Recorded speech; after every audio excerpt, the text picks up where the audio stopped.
Hello yours நவி ஜன்மேன்மி இந்த serial சன்மராத்தில telecast ஆகிட்டு வந்த சீரியல். இந்த சீரியல் தான் சன் டிவியில் இப்போ டெலிகாஸ்ட் ஆகிட்டு வரும் சிங்கப்பெண்ணே சீரியல். சேம் அப்படியே நவி ஜன்மேன்மி சீரியலோட ரீமேக் தான் இந்த சிங்கப்பெண்ணே சீரியல்.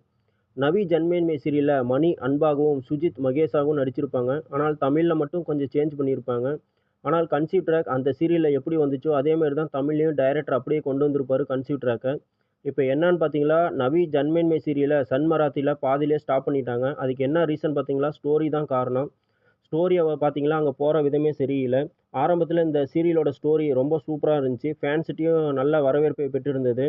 ஆனால் சீரியலோட ஸ்டோரி போக போக ரொம்ப இழுவையாக இருந்துச்சு. ஃபேன்ஸும் பார்த்தீங்களா, இந்த சீரியலை கழுவி ஊற்றிக்கிட்டே இருந்தாங்க. அதனால் பார்த்தீங்களா, இந்த சீரியலை பாதியிலே சன் மராத்தில ஸ்டாப் பண்ணிட்டாங்க. இப்போ என்னன்னு பார்த்தீங்களா, சிங்கப்பெண்ணே சீரியலையும் தமிழில் டைரக்டர் எப்படி கொண்டு போகுதுன்னு தெரியாமல் முழிச்சிட்டு இருக்கிறாரு. ஏன்னா அந்த சீரியலை அங்கே பாதியிலே ஸ்டாப் பண்ணிட்டாங்க. அதனால் தமிழில் இந்த சீரியலை எப்படி கொண்டு போகிறதுன்னு தெரியாமல் டைரக்டர் இப்போ முழிச்சிட்டு இருக்கிறாரு. நவி ஜன்மேன்மை சீரியலை எப்படி சன்மராத்தில பாதியிலே ஸ்டாப் பண்ணாங்களோ அதே மாதிரி தமிழ்லேயும் சிங்கப்பெண்ணே சீரியலை பாதியிலே ஸ்டாப் பண்ணணும். இல்லை சிங்கப்பெண்ணே சீரியலை முடிவுக்கு கொண்டு வரணும். அதை தான் ஃபேன்ஸ் எல்லாம் எதிர்பார்த்துட்டு இருக்கிறாங்க. ஏன்னா சிங்கப்பெண்ணே சீரியலோட ஸ்டோரி இப்போ போகிற விதமே சரியில்லை. ஸ்டோரி பார்த்தீங்களா ரொம்ப இழுவையாக கொண்டு போயிட்டு இருக்கிறாரு டைரக்டர். ஸ்டோரியை எப்படி கொண்டு போகுதுன்னு தெரியாமல் சீரியலை கொண்டு போயிட்டு இருக்கிறாரு. அதனால் சிங்கப்பெண்ணே சீரியலை கூடிய விரைவிலேயே முடிவுக்கு கொண்டு வரணும்னு தான் ஃபேன்ஸ் எல்லாம் எதிர்பார்த்துட்டு இருக்கிறாங்க.